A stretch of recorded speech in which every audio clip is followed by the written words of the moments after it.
All right, welcome y'all to the Reality or Not podcast with your boy DJ Reality, aka Sean, and your boy Brian Clancy from Nothing New Under the Sun. What's good, Brian? How you doing? Hey man, I'm doing great, man. Blessing, highly favored, man. What about yourself? I'm doing. What happened to Was it Blessing and Pressing? Oh, You I'm changed blessed it, man. and impressed with the life God gave me. I'm still doing it. I just Yeah, want don't nobody switch it to up, man. You throw me off and shit. man. Let me rewind that. Hey, what's up? I'm blessed and impressed with the life God gave me. Right? All right, that's what I'm So talking about, man. Coin that shit. yeah, yeah, yeah. Cool. Man, I love the throwback picture in the back. That's dope as hell, man. I'm feeling I need to find nostalgic, and something. somebody sent me this picture, and I was like, "Yo, where? Who? I don't even remember taking this joint." But Bro, you know what? If we could talk about that, we got the topics and stuff, but man, I do not remember taking any pictures outside of class pictures in elementary, junior high, high school, and all that stuff. Where did, like you said, where did these pictures come from? Because I don't remember nobody with a camera. Nobody had a phone back then because shit, it wasn't the phone time. So where in the hell is like that's a dope ass picture, and it's so random. I mean, because I remember every like the hair and all that stuff. I remember the time, but who like you said who was taking these pictures? It's a picture of me. I found it. I can't remember who sent it to me, but it's a picture of me like standing by the locker, and I'm like, where in the hell this come from? And it's was like that this one? picture. Was that the one with the silver tooth? Nah. This was I need to find that one. But now this was in like 10th, 11th grade. This was a Oh, picture like okay. I'm standing by the locker. I had on this because they had a hoop league for the churches, and I hoop for Church of the Living God. And I have on like the little, it's like a black, I'm gonna find out, I'll send it to you, but it's like a black shirt that we all had to wear. Like we all had different colors. Like the churches had different colors, but like ours was black, and but it had the same little thing on the front of it. But it didn't say like hooping. It said something like some church that it was associated to. But all being said, I don't remember taking that picture. It's a picture that somebody got me playing like I think I'm playing Miss Pac-Man or something like that. I was like, what? Like, who's taking these pictures? But like I said, I didn't have no camera. Hell, I didn't start taking pictures honestly until maybe after college. And like I said, it made it more accessible with having a phone by you where you could take photos like pretty easily. But I never had not that I not that poor in camera, like But means see, something, but I never had a camera. Like I never had like I never thought to have a camera. So man, we had like when we did have a camera, it was one of them little disposable ones, and but that was way later though. Like I'm talking about like high school and stuff. Like I don't even remember. Were this I'm disposable talking about cameras the around then? disposable ones, the little Kodak ones that seemed like they cost $13 back at the time. Were And you they got around back then? I'm talking about like you got to think, man. We old nigga. Like yeah, we had we had the ones that you take and then that shit shoot out. the Polaroid. Polaroid. We Yeah, like I don't remember the disposable ones in high school. And if they were, I didn't have one, or I didn't have the wherewithal to take them to Walgreens and get them developed. man. So it's just like I mean, I found it's funny. I was going through some stuff downstairs, and it's like when I moved into the house, one thing I was trying to be cautious of is, and like I've been in the house 5 years. One thing I try to be cautious of is still having stuff in boxes. Because when I moved in, I'm like, well, it ain't like I've always stayed in a 2-bedroom apartment. One room was used for storage. One room was used for, my bedroom. Yeah. But I found like some disposable cameras, like I said, still not developed. Like I need to literally. I don't even. Can you still develop But see, man, photos? Sharp, I had one when we went to Michigan Tech. When we, because remember I got Okay, picked up. Were you at me? Were you with me when I went to Michigan State too? I didn't go to Michigan State, but I went to Michigan Tech Okay, because so you yeah, remember they because it was something like you got it was. they picked I me up from Michigan State. They picked me up from Michigan State on the bus to go up to Michigan Tech. I yeah, had a disposable camera there because, so yeah, that's yeah, I had a but do you disposable. remember where's the photos? Like, would you? Man, I have a few, and like, so Okay. the crazy part is I found some, and that's why, like, I was like I said, I was feeling nostalgic, because like I found some. I've been cleaning out my area in Muskegon, and I was like, yo, like, it's a bunch of pictures and stuff. My mom had a bunch of pictures, and like when I was in the Navy, like I had them pictures too, and I was like, yo, like this is crazy. Somebody on Facebook sent me this. I think it was April. Mm-hmm. Um, and I was like, yo, when did I take this picture? But like, Mm-hmm. like I guess certain people had cameras back in the day and was getting them developed because I got like, man, and then like all the senior pictures that people gave you, right? Mm-hmm. I got them. So like, Mm-hmm. yeah, I got like I was like, man, I don't even remember. Like I remember Beth, and so like since I had on my little, my 30 year, I was like, yo, man, let me. Yeah, look, I do not remember taking like it's this one photo that I do remember. It was like a photo of me, you, and Idris, and Aunt Alice. I know we took that one at grandma's house. Yeah. Um, but that like outside of that, I don't remember, and I don't even was that I think that the photo said 94, but I can't remember when that photo was because I felt like it was around the time I worked at I Imperial was rocking Sports. a leather jacket. I think that was around 11th grade, 10th grade. Yeah, yeah, Okay. because it was cool. Yeah, I was like, dang, I didn't remember taking a picture, but Mm-hmm. I seen it around. I got it, so I was like, oh yeah, Mm-hmm. No, yeah, back in that's the day. crazy. Like I don't remember taking any like with classmates. Like I said, I always feel like I fell within the like in the middle of not being popular or not. I mean, not being or being popular and not being popular. It was kind of in the middle where it was like you're not, you know, you people know you, but it's not like people don't know you at like you was in the middle. And I say that like, and I'm prefacing that just to say that I don't remember taking photos with anybody with the exception of sports. Like I mean, I'm in all of the track pictures. I remember that stuff. I remember, being in National Honor Society taking that photo, but I don't remember taking it like, let me take this picture with Latasha. Let me take this picture. I don't even remember taking no pictures with you, like in high school. Yeah. Like I don't remember taking no pictures with Eddie. I don't remember taking no pictures with Mike. I don't remember taking no pictures with I mean, part Rafiq of or that is like Darius.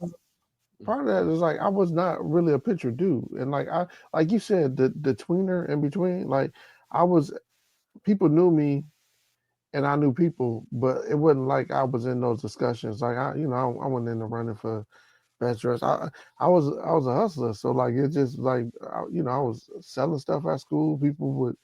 Uh but like I was in that tweener. I guess I was like, if you ain't know my name, cool. If you did know my name, cool. Type Yeah, type yeah, type. So, and that's okay. Like it's just like, yeah, I ain't trying to be the popular one. I ain't trying to be the gothic one either. Like I'm just trying to graduate and figure out the next step in life. Like I said, I had no problems with like we got to high school. Hell, I mean, last fight I remember having was like in the 7th grade, and it was a stupid ass fight. Um, but after that, it was just kind of like I wasn't fighting nobody. I wasn't, I mean, I was trying to make the basketball team, or I ran track. It was just like it was little things like that. Like I wasn't, like I said, I was in the middle, and that's okay. Like like even grade wise, like I was in the middle. Like I wasn't a full A student, but I wasn't a full C student either. I was definitely in that B plus area. What I'm saying, trying to maintain and figure out how to make it to the next level. yeah, yeah. I mean, you had took that year off and went to Texas. Mm-hmm. Uh, so I was like, yo, he didn't see the world. Yeah. Listen, Texas really. broke it down. I almost stayed down there senior year, and I don't know why I didn't. Like it wasn't no, it wasn't a allegiance to. It was almost like, well, my sister's graduating here. I should graduate from there as well. But honestly, man, when I saw Texas, or when I was down there, it was it was like Bayside High. It was literally I wasn't popular at all, but because I was a new student anyway. But it was, and I came in like I left in like November, and but at the same time, I was still in band. I was trying out for the sports and stuff like that. You tried out for basketball? Like, Yeah, back in those days, we didn't have long basketball. distance. That Like, them like it was I had a chance, but um they were this was they breeded different down there, bro. It was like because when I got, like I said, when I got down there, they did like an open, like they had already had the team. You know what I'm saying? So I was trying out, but I was working out. I was hooping daily because Tammy was on the Army base, and these are adults. You know what I'm saying? But they have like an Army team, but we're practice like I'm working out with them. So consistently, I was trying to make the team. I was trying to, figure that out, trying to get better, figure out, my game and stuff like that. But I'm talking about like it was them niggas was like 6'5" and up, like on their team, and I'm barely 6 feet, so it was always that, like I ain't gonna limit it to my size, but at the same time, it was like I said, it was like Bayside High. It was like there go the football players, there go the basketball players. Like they all kind of like it was all separated. I don't remember it being clicked up like that. I mean, but we was clicked up in Muskegon too. Like we was clicked up, but the thing was we knew the people within the cliques. You know what I'm saying? So like, say for instance, I don't know, Darius played football. You know what I'm saying? But we hung with Darius. Or I don't know. I'm trying to think of somebody from the basketball team. Like, I mean, we was cool with Calvin when we hooped with. I mean, not to say we're not cool with Calvin, but like we were cool with Calvin when we hooped at Bunker. You know what I'm saying? But Calvin made the team. Stuff like that. So it wasn't like there was a separation as far as I mean, I was cool with Sean McClanahan. Like we were cool with all these people that that were in these that were on the team. So it wasn't like it was a full separation. Like, but that's just me. Like so Dre, like I didn't realize you had classes with us, right? It wasn't like they were separated. Yeah, like it was literally separate. Like I never saw these guys outside of the hallways. You know what I'm saying? Like it was like I was like, oh, I mean, it was literally Bayside High. Like it was like that's the basketball. Like that's, I mean, like I said, the only thing I really messed with when I got down there, cause like I said, they had to open trials, but they weren't really trying to put people on the team. But was banned. You know what I'm saying? Because I was in band in Muskegon, and I went down there. It was easy. It was an easier transition because it's just it's a talent. Now it's a practice. It's not like So if I can read music, then hey, throw them with the trombones, throw them with the baritones, or whatever. But it was definitely a huge transition. Now, if I'd have stayed down there, because the band director was like, well, you should stay, we moved you into this band and we could do more things.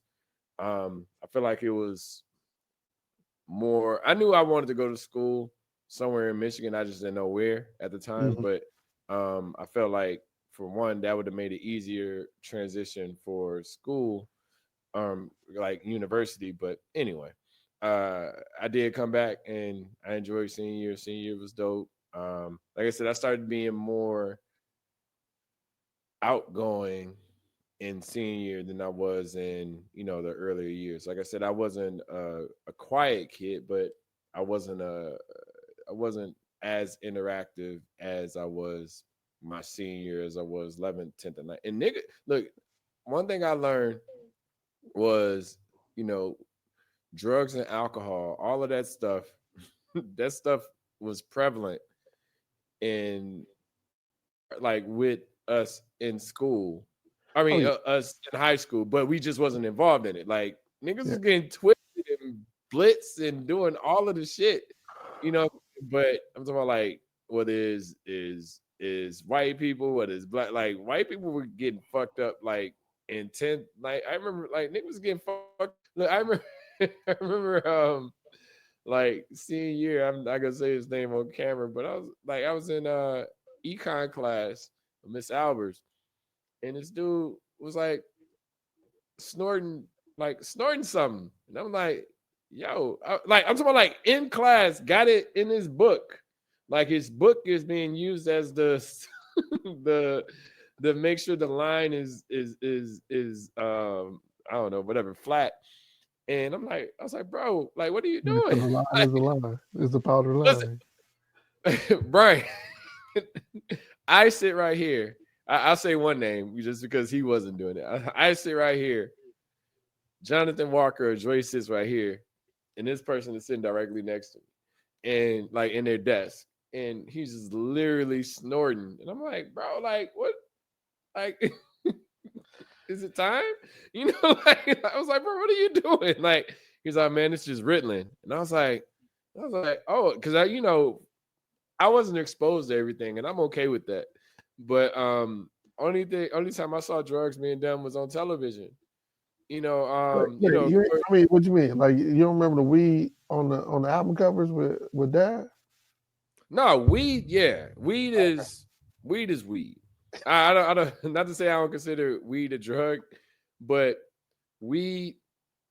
But anything else like inhaling stuff or you never seen nobody hit the who did I see hit the pipe and like in real life? And I was like, dang. Now I'll say this.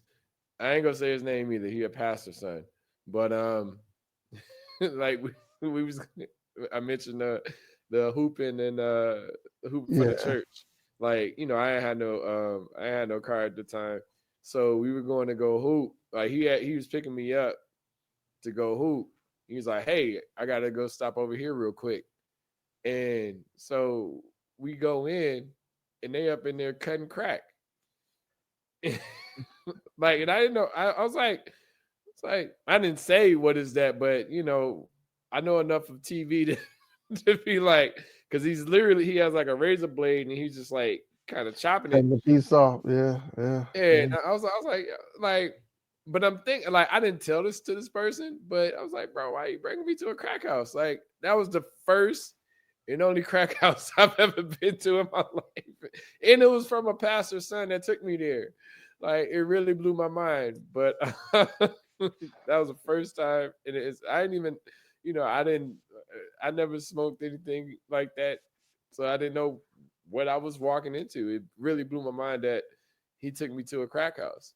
Like it was literally somebody on the porch, because he it was like he ran in there. But at the same time, I'll say this: that's what kind of normalized me to, or that's kind of how I was normalized in the sense that even though that's a pastor's son, he's around it, or even though it just made it more, I want to say normal, but because I feel like it did. I didn't think crack was a thing. I'm like, I saw it on TV. We got family that's in it. That was in it. Like I remember Lance doing his thing or whatnot. And I remember Idris doing this thing. I remember actually walking down the street and seeing the hand-to-hand stuff, right? So you never seen none of that? You never even so even seeing year over Dad's house, like that because he was standing on Isabella behind the school. You never rolled up on them and seen all them cats in there and was like, yo, what's good? I've seen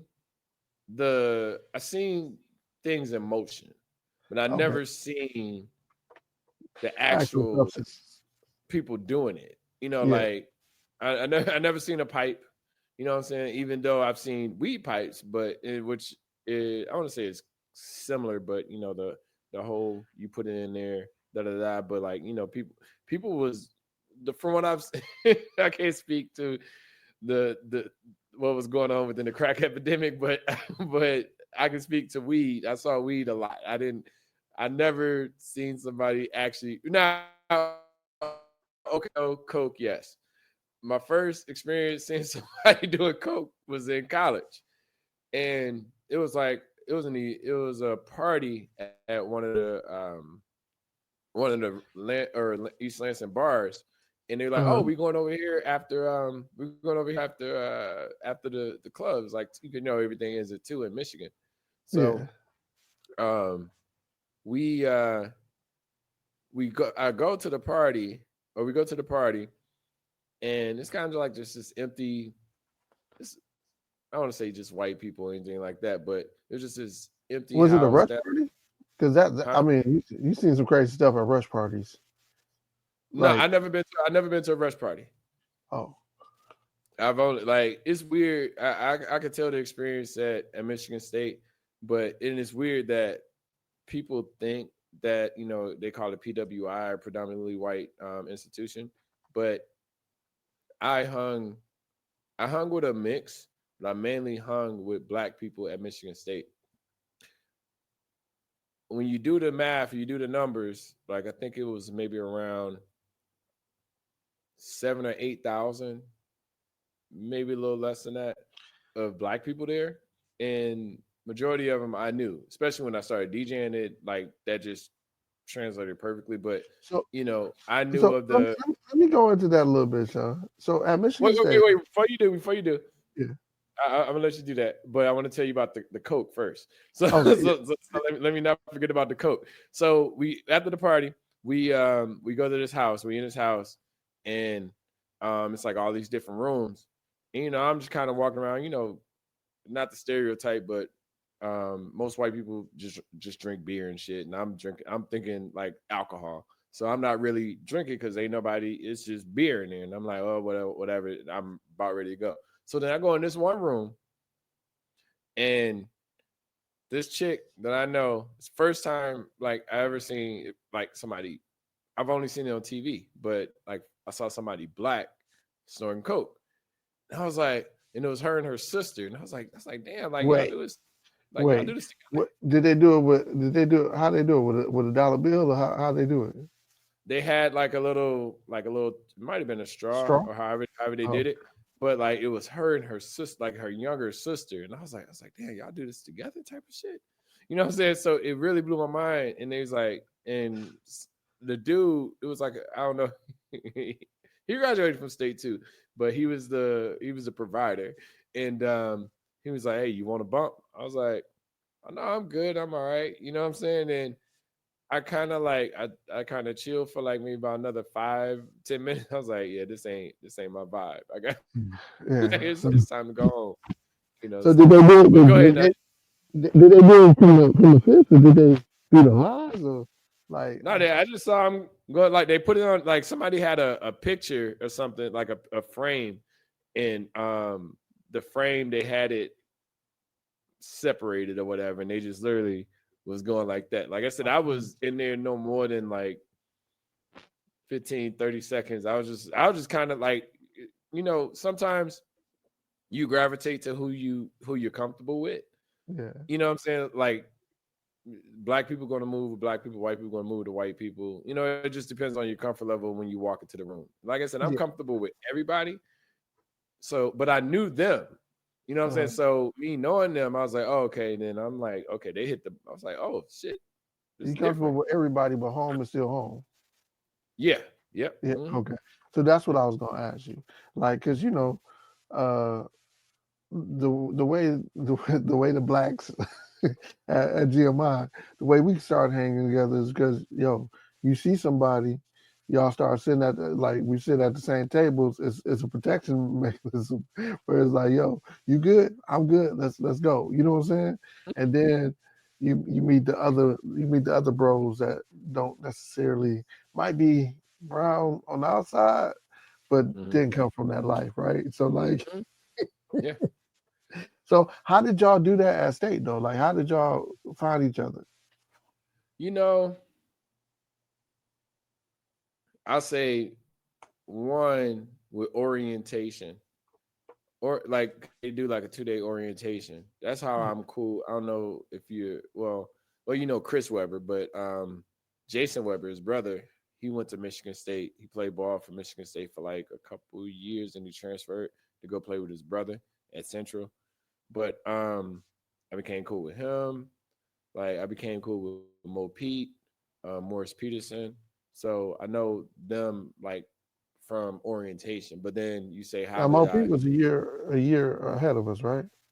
Same year, Same same year, year. Okay. same year. But Yeah, he did. He I met him yeah, in Flint. He was at the yeah, fairgrounds. he did a Cool red dude. shirt year, and when he did the red shirt year, that's how he ended up having. So he graduated within like with 5 years rather than the four. But I met them during orientation, but then I met a lot. I'm just saying, like people that you might be familiar with, the names that may make sense. But then the the other black people or the other, like I met black people, I met white people, da da da. But then when I moved into the dorm, like welcome week and stuff like that, we had Black Caucus, um we had this event party at the Odd that that kind of, it wasn't necessarily a party, it was just kind of a, hey, come get this credit card for $1,000 just for a t-shirt, it's like, so. No, no, But get a pen and a T-shirt. man, dog, that was some of the worst, man, I swear to God. I still remember getting a credit card, and you remember Wallabies, like Wallabies weren't in the US yet. I literally got a credit card and ordered 3 pairs of Wallabies from London or from England, and they were all like, like this, you trying to be fresh, you trying to be the first person with it, and Wu Tang was talking about Wallabies and stuff like that. So I ordered 3 pairs of Wallabies from Sibley's. Sibley's used to have. I don't know if Sibley's is still around. I used to fuck with Sibley's. Like Sibley's is where I used to get all my dress shoes from. But ordered 3 pairs of Wallabies. My mom made me take 2 of them back, so I kept one. But but yeah, so I'm sitting up here as a freshman walking around with Wallabies and shit, thinking I'm dope because ain't nobody else got them, and they just old ass man shoes. But anyway, yeah, that was my first credit card bad purchase that I ever done in my life. But to answer your question, Black Caucus, um, Black Student Union, or we call it Black Student Association. I was heavily engaged in those things. Like I was on the board of BSA, but going to, I don't. It's just when you go to the CAF, I could say is the catalyst for most of the people that I met. Like you sit down, you be like, hey, da da da, what's up with you? And then they got friends and you got friends, but then now you got classes. And then one of the things I was involved in, which made no sense, but it was this program. What's the dude the black dude that died that went to the moon, or that was going on the spaceship, or was supposed to go to the moon in Oh, 86. you talking about the one that died in the Challenger? Yeah, 86, 85. He Yeah. had a program, Charles, no, okay, I'm getting it mixed up. But it was somehow he's associated with, but they call it Charles Drew program. And this program was like for people that had higher, it was for people that wanted to challenge themselves within science. Mm-hmm. And all these black people were getting in it, and I got in it, and it was the worst thing I've ever did in my life in college. Uh, so they would make, so say for instance you have pre-algebra, or not, I was past pre-algebra. Say for instance you got like calculus 1, right? Mm-hmm. So they would have calculus 1, but they would make it a lot harder than the normal. Like they had calculus 1 Charles Drew, then they had regular school calculus 1. And I'll give you a prime example. So I took calculus 1 Charles Drew. I got a 1 point in it. I took calculus 1 through Michigan State. I got a 3.5. So at the point I was like, okay, man, fuck this Charles Drew shit. Y'all niggas just trying to, because dog, at the end of the day, for one, niggas don't care about your GPA, but two, I'm like, niggas don't care that you took calculus 1 Charles Drew or calculus 1 with the university. Because I'm like, damn, y'all just intentionally making this hard with all these goddamn what's the word uh what's the what's the Interviews, math phrase? interviews, Huh? No. interviews. What's the math phrase? No, with words when it's like a lot of words. Not problem solving, but I forgot what you call it. But anyway, problem solving questions. I can't think like where you got like maybe 4 or 5 sentences and you got to really pick out like I forgot what they call it, Oh, the but story problems. yeah, story problems. That's what I'm looking for.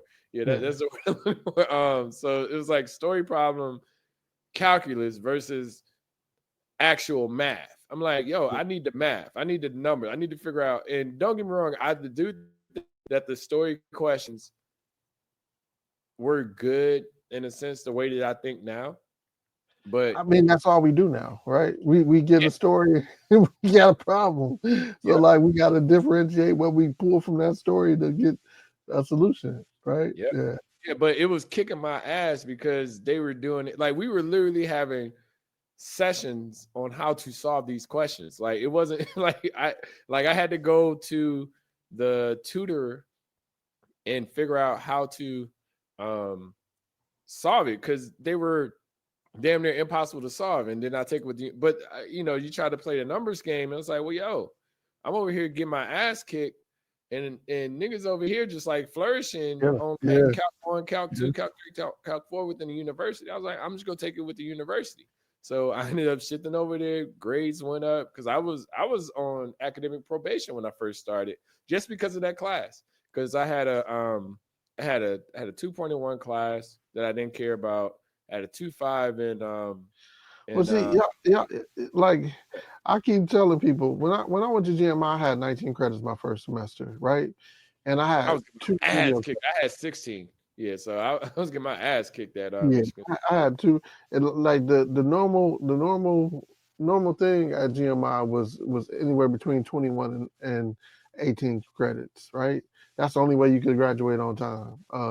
If if you Yeah, with no unless you summer took school and stuff like that. Yeah. yeah, unless you took classes on the other side. So then when I came back to the regular class, I was like, man, y'all only got 12, 14 credits?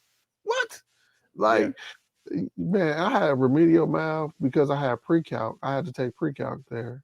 Mm-hmm. And that was still 4 credits. And you pay by the credit hour, Mm-hmm. right? But then I had to, because I didn't have an internship, I had a 1 credit class that was a weighted 1 credit class. Who does that for employment? Like where they teach you how to do an interview and stuff like that.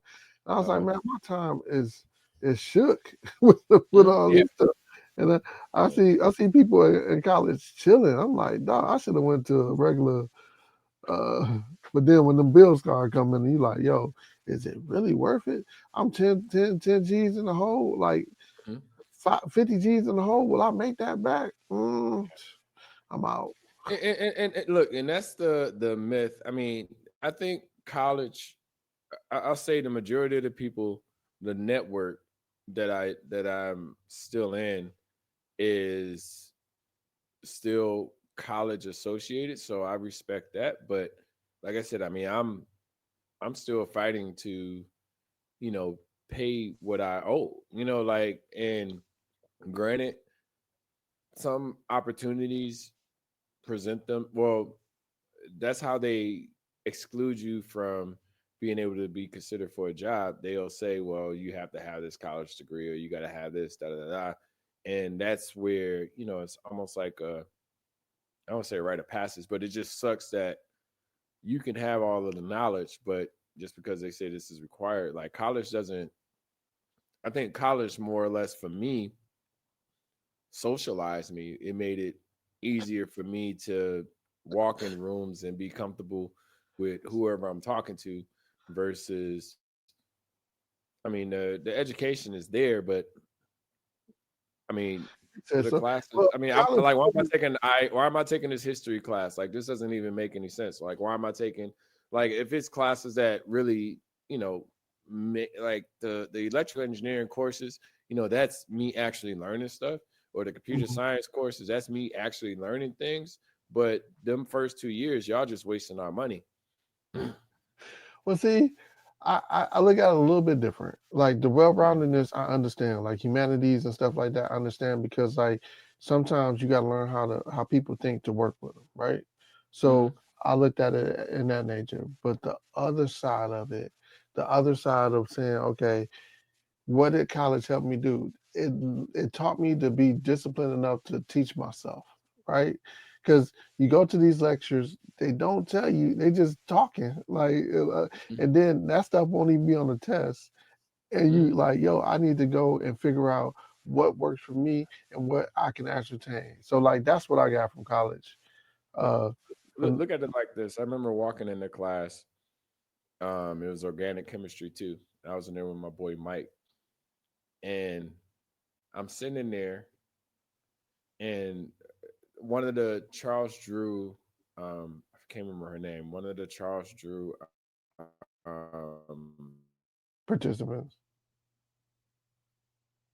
one of them, dude. I was in that class. I sat there for 10 minutes, and I was like, bro, I'm about to go drop this.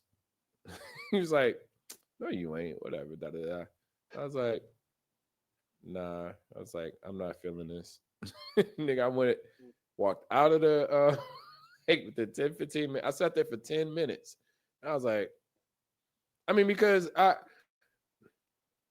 I take recommendations and referrals like very, I take them into account into things that I'm doing, but at the Mm, same time, this didn't have anything to do. Like this was an elective that quote unquote could have looked good on my resume or on my transcript. Yeah, transcript, yeah. but I'm like, bro, like I got the 2.5 in organic chemistry one, and I was like, it was weird. Like I remember my grades specifically. I remember my first test, I got a 45, and the average was like 55, and I fucked up I and a few others fucked up the curve for the second test because on the second test I got an 80, and it was one of the highest grades in the class, like literally like top five, like the top five highest grades in the class. And then I got another 45, and that's how I ended up pulling out the 2.5. Which that was one of the classes I earned that grade. I was like, that 2.5 was that shit was earned. But all that being said, I'm sitting in that organic chemistry too, and I'm like, nah. I was like, I'm about to go drop this. Picked up another class, and nigga, that was my favorite semester at Michigan State because I took I had because I had 19 credits. I dropped the organic class and I dropped down to 15 credits. But even at 15 credits, that was the best GPA I've ever gotten out of school. And I had my classes scheduled Monday through Wednesday. I had no classes on Thursday, no classes on Friday. My schedule was but Monday, Tuesday, and Wednesday was hell though. Like it was tight as hell. But I had such a like it was like Thursday and Friday. I'm ready to go for the weekend. Like it Yeah, was it was so dope. no. Yep. So All right. Well, Sean, man, let's get into it too. Right? We we yeah, did no, look, we got great chemistry, and I love it. It's never waned. So we could talk about this stuff all day and shit, right. but now let's jump into the let's go into the topics. One of them is your success is my failure. So when I say that, or when I think that, I feel like people think that if somebody else is doing great, then that works against them, or it's not necessarily a hate thing. Well, it's a hate thing, but I feel like sometimes people don't want like you could say with the union, right? It was like people that didn't want the reunion to happen or didn't want it to provide support within that just because of whatever reasons. And it's like, well, no, it's easier coming to you or coming to any of us and saying, oh no, let's work together rather than working against. Because the and I don't want to go into all the details because we talked about it, but it's like you don't want to be a part of the event at all just because it's, I don't want to say, I can't speak for the person, but it's saying it's not going your way and da da da. So you're not going to contribute to the success of the event happening. And I say that in life, that like say for instance, you're applying for this job and I'm applying for this job. I look at it now as in, I hope you get it or I hope I get it. We're not, I'm not I'm not going to sabotage your resume or try to hurt you in some type of way for a position that you're going for, just because I want you to win just as much as I win. Or, if I'm not winning now, I still want somebody to win, because we come from a we come from a environment that, not to say that they don't want you to win, but it feels like it at times. It feels like, if they're in a certain space, then they they want you to stay in that space and they want you to stay with how they remember you and not let you move on. But what's your opinions on that? Well, let's talk about it because you hit two parts on there, right? The first part is that like people seeing that like we from the hood, and I'm gonna just put it like that. We from the hood, and it seems like we are always basically fighting for resources, right? Mm-hmm. And when they talk about crabs in a barrel, I can understand that because they would give some people they give. I mean, we can go back to the house nigga and the slave and the Yeah, field nigga. and the field nigga, right? The field nigga could just see enough of the success of the house nigga and how he was living for him to think that the house nigga was doing better than him, right?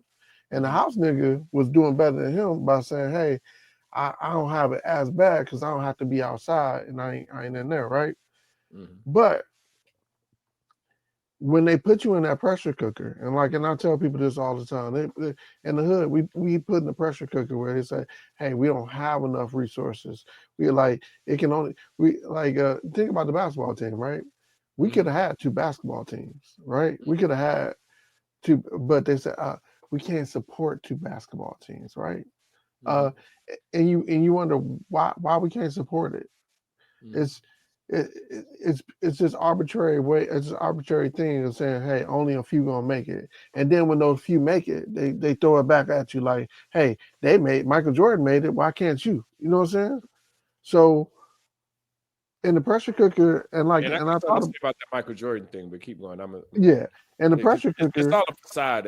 Just FYI. But yeah, I'm right, a, right, I'm gonna let and it's all an illusion of what resources you have and what resources that they can take because certain people do hoard resources because they feel like, hey, I can gatekeep, I can mm-hmm. gatekeep, and I can have some type of control. When people envy what they can't, people envy what what what they I can't say that. I don't want to say that. But what I see is that people was like, hey, I want some type of control, right? And if they can't control their life, they want to control somebody else's life. If you Yeah. ever worked for somebody who was a terrible who life was in shambles, but swear he was the best supervisor, you'd be like, yo, like, yeah, it's more of us doing this than it's more of us working hard than you being a good supervisor, right? Mm-hmm. But they'll take credit, and I think that that whole I got this now you get it. I look at Clarence Thomas, and like he got affirmative action helped him, but since he got it, he's like yo, like y'all don't need it. I got it. We good. You know what I'm saying? And close the door and limit the resources of other people. But then when I get to college and I'm like, yo, I'm not here because of affirmative action. Like they like whatever. You took my friend's spot or whatever. And that's And bullshit. It's just the idea of fearing what you don't understand. It's like, well, you know, you're giving other people like say for instance, affirmative action as an example of DEI and stuff like that. Like you're literally giving other individuals, ethnic groups opportunities to be a part of the mix. And it's not Just a look. You giving them a look. You didn't give me any special treatment. You just said, "Hey, we will definitely look at this. These people yeah, of this." like Right? it's not given to you. And then at the bottom line is like the numbers are so drastically separated that I mean we're in a you work for any company, most likely you are one of 15 or 20 black people, like if it's a large company, like that you can actually see physically out of 100 or 200 or 5, like whatever the math is on it. And it's like, and it's kind of how it went with Michigan State. Like I said, I had a strong, like the black people that I was around, or the people that I was around, like I was around white people as well, um but the people that I was around made it easier for me to transition. And like I was like, okay, I'm a graduate. Like I don't care if it takes me 5 or 6, I'm gonna go graduate.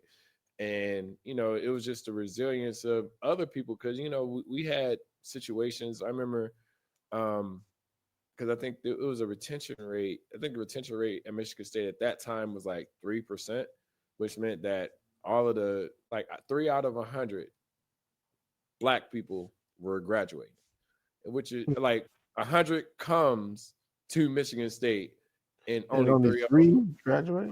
or 3 of them are graduating, which is crazy to me. And the one thing that really blew my mind, like even graduating within computer science, I remember they said it was 125 people in my class that came in. Mm-hmm. And I still remember each black person that graduated with me. It was 2 people. Um, one of them was my boy Ray. One of them is this chick Julia from Detroit. Literally the only people I remember graduating with me within the computer science degree. And yeah, so I like these programs, they're not meant to, discourage or to take away from anything else. They're meant to try to include more people that are, I want to say worthy, but they have the criteria to meet it, but they're just for some reason being pushed out of it. So Yeah. So like, and like again, it's a pressure cooker. It's a inflated pressure cooker when it doesn't have to be. It could be like, hey, like did these students have the same access to the same resources as everybody else? Like you said, I could have got a scholarship based on my academic from high school that would have paid for college, and it would have been a lot less pressure on you to, uh, like you could have been more focused on your grades than anything at that point, right? But right. then, But let me tell this story real quick. And I've mentioned this before, and I'll let you. My bad. But it was a scholarship that I could have had. That I graduated at 3.6. It was a scholarship that I could have had that was for distinguished. It was distinguished men scholarship, something like that. 2.0. All you had to have was a 2.0, and you got 4 years of college for free. Just maintain your GPA. And I didn't find out about that until orientation, after the deadline had already hit.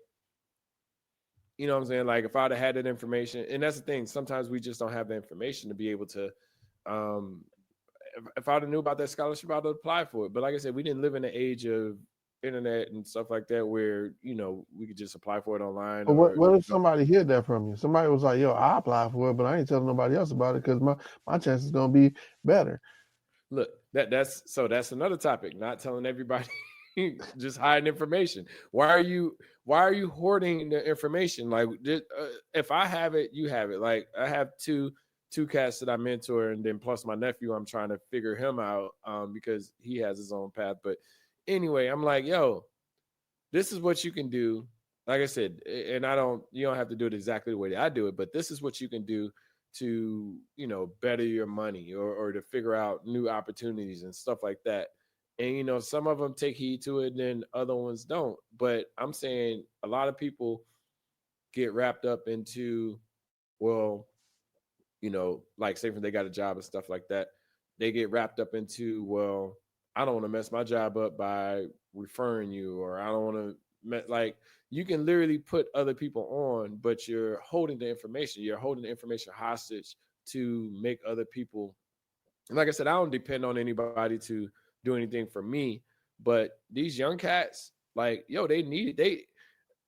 I don't know what generation they are a part of, but they're just of that generation that they know a lot. They just don't know the direction to go into, and it doesn't necessarily have to be college or anything like that, but just they don't understand, like they're lost. Like they don't have the father figure or the mentors that are trying to figure out how to make them better. They're more the not that I can't speak for everybody, but it feels like some people are more concerned about their well-being, and they should be. You should be concerned about your well-being, but at the same time trying to make sure that other people are getting support and help as well. Like I said, if I had knew about that scholarship, and like I said, I don't only person I could consider, I can think that could have provided information was Miss Brookshire, because she was my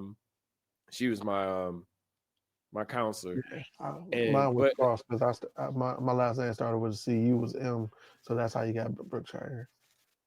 Yeah, yeah, and it was just like, even with her with the scholar, I mean with the application fees, because I didn't, like, my mom was like, I ain't got no money for no application fees. They could give you those they can give you waivers for that. I was like, okay. Then I went to Miss Brookshire, and Miss Brookshire was like, oh yeah, we have these. I'm like, bitch, like you could have gave me this before. I'm trying to figure out how to get into college. I don't have $50 or $100 or whatever just to apply for these schools, and I may not get in. yeah. Um, But so, again, the lesson in that though, it's a lesson in that the ask for what you need. You know what I'm saying? Like you're like, because I was like, yo, it's $50 for just the application. They mm, getting over. yep, yep, yep. I can't remember who They said getting it, over. but it might have been you. But uh, somebody had mentioned that Tamika Pipkins went and made some copies of the application. It wasn't for me. I know I did end up making copies of it, but all that being said, it's just crazy that that resource was there, but it wasn't given to us. It was almost like 'Cause my sister had said something about it, and then I asked Mr. Cross about it, and mm, he told me I must have thought you knew then because like I I wouldn't. But then I waited till the last. Matter of fact, didn't you wait till the last day of the junior year to take the SAT too? I can't remember. I took the ACT. ACT. Yeah, I took the Yeah, ACT. that was the last day of school. Mm-hmm. Our 11th grade year, and we Mm-hmm. hung out that Mm-hmm. because it was festival in the park that Friday night, and Mm-hmm. we had it early Saturday morning, man. That because I ended up taking it again at GMI Mm-hmm. because I knew I was tired and like the English part always I sucked. definitely took it twice. Yeah, Yeah, I yeah. definitely took it twice. And it's little stuff like that, like the exposure now that kids have. I think kids have so much exposure that they're overwhelmed that they don't know what to do. Versus You like, think you think so much information paralyzes them? yeah, Like, yeah, it's overwhelming. I mean, and it's like, well, do I go this? Do I do this? And do I do this? And then them having so many resources can be a bit much for them. But when they have a focus, they can lock in. Because like I said, with my nephew, like he understands the grind, but he just don't understand how to apply the grind to something to get him a bigger bag. I got another nephew, man. I was talking to him, and I didn't understand it. Like he was saying how and I'm giving him game, but he can't really, not to say he can't comprehend it, but I'm telling you him, can't I'm like, bro, ascertain it. yeah, look, I'm telling him, I'm like, he was like, yeah, I'm gonna get this job, and I'm gonna get this job, and I'm gonna try to get to six figures. And I was like, why don't you get one job? And if you want to do two jobs, get two jobs that pay six figures. Why get a 55? Like, you are a coder. You have the ability to get more money. Like I'm over here turning down some six-figure opportunities, and you're over here fighting to get to six figures. You can get there. And it's just like what you see, like you only know what you see, like what's in front of you. If I'm and it feels foreign to him, and like I said, I can't totally speak for him, but in my opinion, I feel like it feels foreign to him to have a six-figure job. So you got to figure out how to get to six figures by working 80 hours. I ain't working no 80 hours a week to make six figures. Fuck all that. Like, nah.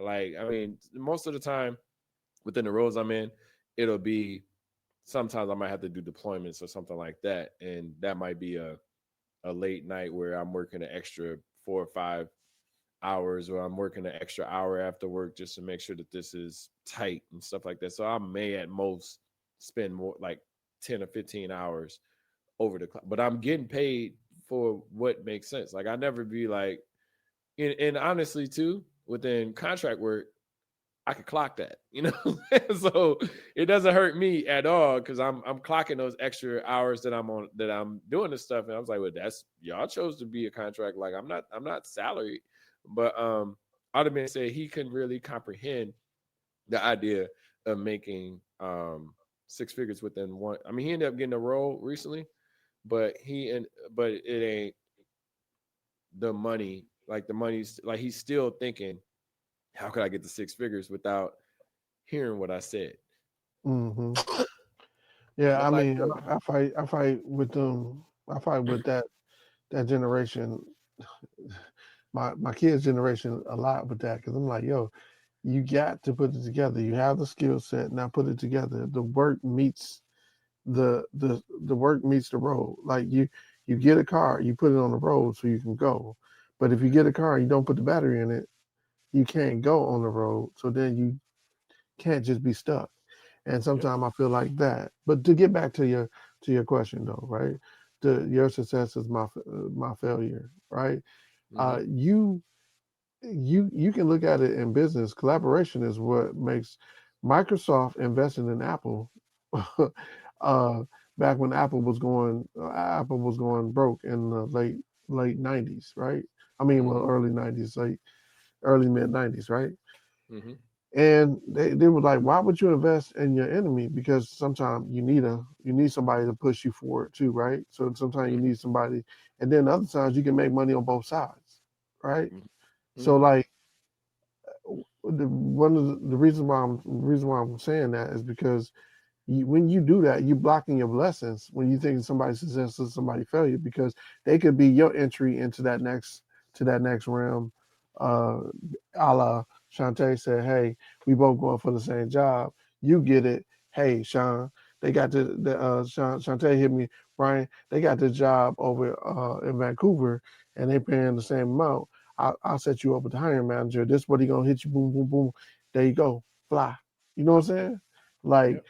Because we can both win. And like I keep quoting this because like one of the reasons why I mentor people, and one of the reasons why I want people to understand why it's important for me to see other people succeed is because me just succeeding is a one-off. Yep. When I bring my whole crew, or when like that's bending reality, right? That's changing the reality that hey, like uh my people can't think and my people don't ain't never gonna find their way into this money, right? We Mm-hmm. change we breaking generational curses. You know what I'm saying? Now look, it's almost like the LeBron method, and I want to say that he's. I mean, I remember Jay-Z talking about it and all that stuff, but it's the literally put these peoples in positions that, and it wasn't like he just put them, like he made sure that they went to school or they did da da da whatever what was needed. I think Maverick had to intern at Nike and stuff like it was all of these things that he put them in positions to learn what they needed to do, and then he hired his team. You know what I'm saying? And nobody has done it like he's done it. Yeah, I because mean, he Rich yeah. Paul worked for his agent so he Mm-hmm. can learn Now, the but look trade. at it like this: like LeBron is making money off of players while he's actively playing. You know what I'm saying? Just from a business venture, within Clutch Sports and things like that. Like he's changing the mentality. Like I saw, it's weird. I saw Kevin Durant. He has a LinkedIn page, about his entertainment and all that stuff. And I was like, I honestly don't feel like that would be a thing if it wasn't for LeBron.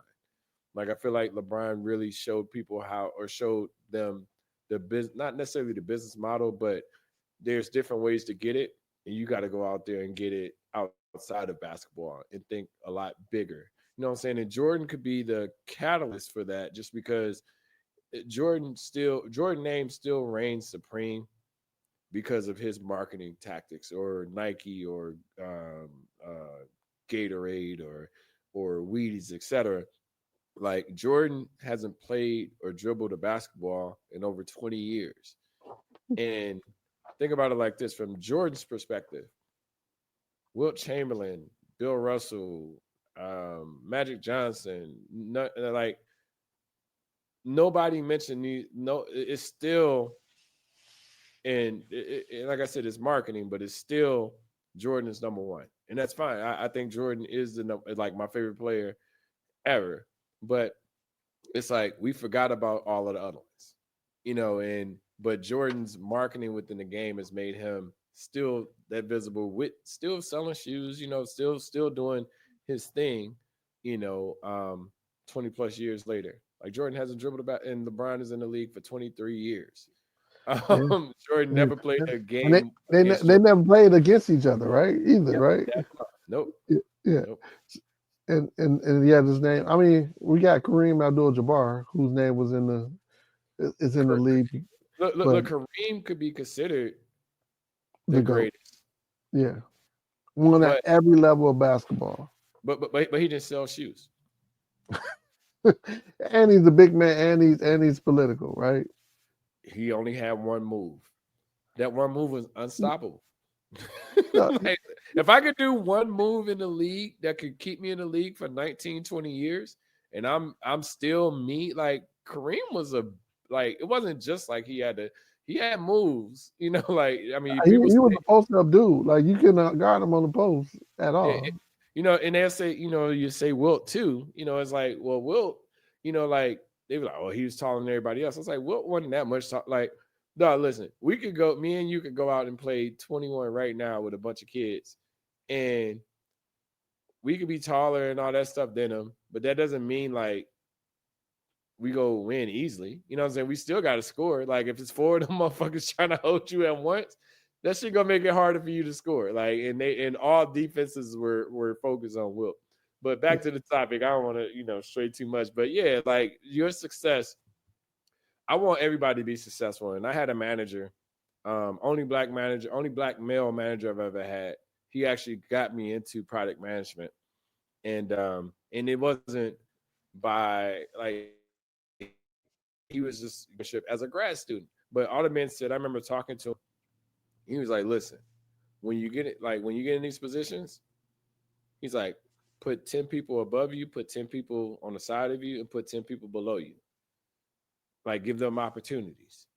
Because when you need to look at opportunities, or when you're looking for something and it's not going right in your department, or it's not going right over here, go talk to these other people that you already put in these positions to make it easier for you to transition into another role. And it's like, and now you did your service to be able to put people on, as far as giving them jobs or making sure that their experience, it's not like you just putting on Junebug or anything like that, but Yeah. you're literally putting people in the position to be dope. Because it's I've never, like, my goal at one point in time was to make $40,000. Then my goal was to make $80,000. But then my goal now is like I want a milli. You know what I'm saying? I want that type of money. You know what I'm saying? And it was funny. I was listening to and we'll wrap up, but I was listening to Mason and Cam, and they were talking. I just listened to this yesterday, and Cam was telling the story, and he was just like, "Yeah, I remember, we were trying to figure it out. We didn't have no money and stuff like that, and we had this producer, and that producer named his company Six Figures." And Mace was like, yo, man, I don't wanna mess with him. And Cam was like, why? He's like, man, he think too small, da da da. And like, this, like he was just saying, like, yo, we ain't got no money. Like 6 figures will help us out a lot. But he's like, nah, he kind of just, kind of thinking like on the small side. Like, I don't really want none of his beats or something. I'm like, damn, like it's kind of it's fucked up, but I get what he's saying. He's saying essentially that, when you think small, that's how you go get it. You think larger, then of course you can try to push to get to that. But even if you don't reach that, like you're still on the path to get that kind of money. So Yeah. Let me play devil's advocate with this a little bit because I feel like there is a little play for devil's advocate. Now, mhm. I am one of those people that I didn't think I needed an enemy to push myself to make myself better, right? Yeah. Like I know Jordan created enemies on his other teams, and that made him now if you feel like it adds fuel to your fire that somebody is taking away something from you, you know what I'm saying? And Mhm. you push yourself to be not to Oh, push somebody use it. else down, you know Yeah. what I'm saying? But you feel yourself because like dog, I'm in this mode right now. I'm like, F everybody. Y'all, Yeah. y'all, y'all trying to little bro me? Yeah. Okay, I'm gonna show you what little bro means because I'm gonna come out and I'm going for the triple. I'm going for a 7 digit, probably an 8 digit IPO. You know what I'm saying? Like, look, I don't do use it that. for fuel. No, no, that's the difference. So you're using the fuel of the people that's against you, but you don't necessarily have to use that fuel for people that's not against you, if that makes sense. So it's like yeah, fuck all y'all motherfuckers not hiring me. I get my own shit, and then that's go drive me. But don't fuck the YNs, you know what I'm saying? Because they still try to figure it out, and they're not your competition. You know what I'm saying? Right. Because I feel like sometimes people feel like everybody's their competition, and that's not true. Like you got people that it's better to build a super team and put it together than to like. I mean, of course, I feel like I do a lot, fighting for myself in a sense, but at the same time, it'd be easier. Like I was talking to one of the cats that I was mentoring. He was like yeah, my cousin works here. I was like, and they had like all these PM roles and stuff like that. I was like, man, nigga, why? Like you go introduce him to me. He's like, well, I introduced somebody else to him, and they wasn't like ready for it. I was like, bro, like that's my career. So then he ended up like doing a LinkedIn thing, like a LinkedIn chat. We talked through that. He told me some roles. He referred me to some roles and stuff like that. I'm like, bro, like we talk weekly. You know what I'm saying? Like I'm trying to mentor you. Like you have the resources and you're not, and like he's not the op or anything like that, but it's like you have these resources. You're not like it was an event that we went to, and I told him I was like, hey man, I was like, he had a guy that he was talking. He's like, yeah, man, he does that. I was like, go over there and talk to him about an opportunity. Why are you talking to me? Like, he can help you. I mean, I can help you too, but he can help you directly with what you're trying to do. And it's like when you start, people don't always see, what's in front of them. Well, Like it's yeah, I don't harder want to. to see nobody having success, and I can't ask them about their success. If they question me about asking them success, then that's when they become my op to me. Like if they don't want me to understand their success, then or they don't. I don't have to be a part of their success, but when I'm like, hey, how did you da da da da, and you kind of like, well, I just work my ass off and da da da. Like, bro, I'm just trying to figure out what you're doing. So. Yo, this story, like I'm opening the coffee shop in Muskegon, right? Mhm. So I connected with this lady that got a coffee shop. It's called a Coffee Factory. Uh, and like I was like, yo, I like your. It's kind of what do they call them people? It's kind Eclectic. of kind of like like hippie-ish. Like Eclectic. so, it's a little Eclectic. bohemian or whatever, but it's a nice spot, and I like it, and I modeled. So I was like, yo, I'm gonna email them, right? I'm gonna email them. I was like, yo, you got some ideas, some best practices, some like, can you give me some pointers or whatever? This chick straight up told me, she was like, yeah, I would advise you to really think about it if you want to open up a coffee shop. It's a lot of work. And Don't just think that it's like a 9 to 7 or whatever. There's a lot of work in this, and I really don't have any best practices. I'm just trying to figure this out. The fuck? Yeah, that's it. Yeah, that's and I was like, yeah, we could do a podcast together and tell me like your adventures and this stuff or whatever. You But know like, what? dog, that really rubbed me the wrong. And that's the ops that you talking about, I was right? about to say, I was like, she's the ops now. Yeah, Now yeah. I'm going to destroy everything that I see within your coffee shop. Mine is gonna be so much better. Fuck what you talking about. Everybody knows shit is hard work. Nobody expect everything comes from hard work. Like that. Don't like tell me the successes. Tell me the failures. Tell me um how did you improve? Where How did did you outsource your coffee? Like what machines not to buy? Like yeah. you like it's so many things that she could have said that I could have been like, okay, that's like at least she gave me that. But when you again this energy where I'll be like, it's that I call it my Tupac energy. It's me against the world. Fuck it, we Yeah. going for it, right? So like Wake up, if scream, fuck the world. and and I'm gonna tie that into back what we were talking about because I think that our parents' generation didn't do a good enough job of transferring that knowledge, transferring that base. Like Eddie mom, Miss Lois Williams, she Mhm, did an incredible job with me by just saying, "Hey, Brian, I see what you're doing. Look, you need to be in this space, and that space, right? And then mhm, if you come here, then maybe you can see how they're working it, right?" And mhm, we had conversations like that. But you got Billy Bruce, which is Junior's mom, right? mhm, Uh, I ran for I wasn't running against her for school board, but I ran for school board because I felt like I could add more to value. I had a kid in school and I seen the stuff that I was going through with the school. mhm. And this chick was more happy that she beat me than saying, "Hey, look, like if you would like instead of saying, "Hey, look, Pass Brian, I see the you time. running," you know Pass what I'm the saying? time. Like I see you running. Why not bring me in there? Especially when I know you on a face-to-face basis, right? I don't Mhm. want your seat. It was more than one seat up for grab, but like you, this old school protectionism.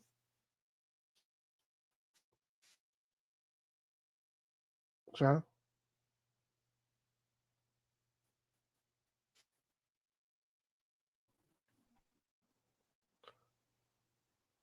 Sean. Right? Oh, can you Can you hear hear me? me? Yeah, I can hear you now. Yeah, you said you went out for a little bit. You said this old school. Protectionism. You know, like that old generation, the church ladies generation, where they want the young women in there learning how to like or teaching the basic stuff. I think that generation above us kind of the baby boomers kind of was like, No, they withhold information, and I think we should do that for next pod too. Is talk about that. Is like, um, don't gatekeep information that can make us, be better. Because like I said, we 48, 49 years old and stuff like that, and it's like y'all still holding on to things that you know could make us that we could be great. And like I said, if we'd had this information at 20 years old, 30 years old, etc., um, we could have been even better. You know what I'm saying? It's almost man, they're like still holding on to information right now. Like they're still holding offices right now. They still got these. And like you know, you've done these jobs before where it's like, oh, I could tell you everything, but there's these little things that I do that I don't really think about. You know mhm, what I'm saying? And yeah, so like it's the little things that you can tell us that'll give us the upkeep on saying, hey, look, in my career, I've seen this work because I've had to look at those little things that most people didn't look at, you know? yeah. Nah, it's crazy. But in the interest of time, great talking to you. I think it's very important. I do want to continue that conversation about the information. I think that does. I think that's like a larger piece to the success and my failure. But I do feel like that gatekeeping is terrible. Like, I mean, for lack of better words, like I said, I try to, and you try to give the information that you have, and that's I said. That's all you can do is give And like I said, you putting it in your kids, you got your grandkids as well. I'm trying to do it with the people that I'm mentoring, my nephews and stuff like that, just to help them understand the game. Because if they can understand the game, that the parts of the game that I understand at my age, they can get the pieces that they can either get the pieces that I'm missing, or it just gives them time to be able to gather that information on their own at a younger age versus I'm still struggling trying to get information to figure it out. So Right. cool. But Right. thank you all for listening to Reality Not Podcast with nothing new under the sun. Brian Clancy, Shantae McMillan, DJ Reality, whatever you call us. Make sure you like, subscribe, leave a comment, give us, feedback to tell us, we should talk about this, we shouldn't talk about this, etc. Most likely, they shouldn't talk about this. I could care less. But anyway, just let us know your feedback. And Brian, you got anything to say before we check out? Yeah, if there's any experts, because somebody asked me something and it's like, yo, what make me an expert? Look, I'm not an expert on anything. I am always an active learner. So like I'm not saying this as, hey, like like this is fact. I'm saying that like this is information that I'm learning and I'm sharing information with you. So if you have a problem with me being confident with my information, believe me, it's something that I went through that I'm confident about. I don't BS about stuff that I don't know. You shouldn't have to explain why you're a subject matter expert. If I'm more expert than you, if I know something that you don't, as an example, like you asked me about Salesforce. Like people ask me what Salesforce is, I'll explain to them what Salesforce is, all of the different clouds, all of the things that you could be engaged in. As far as like, I have a full understanding, and there's still things that I'm learning, which is fine because I'm not meant to be the encyclopedia of Salesforce or project or product management. But from my Especially when they refine the stuff every day, right? And yeah, and the new products every day, right? yeah, it's no this is how you do it, but I can help you understand how to handle different situations, and that's what puts me in the expert category, and you as well. Like people just don't that's the crabs in the barrel, like how you an expert on this and da da da, and that shit is just terrible. Like, yeah, I mean, let me be the expert in this, and you learn from me versus like trying to figure out why I'm not an expert. Oh yeah, but I read your little comments and I see what's going on at sometimes like I just want people to know it's all good. Yeah, cool. All right, well, thank you all for listening. Appreciate y'all. Like I said, make sure you like, subscribe, leave a comment, and talk to you soon. Peace. Peace.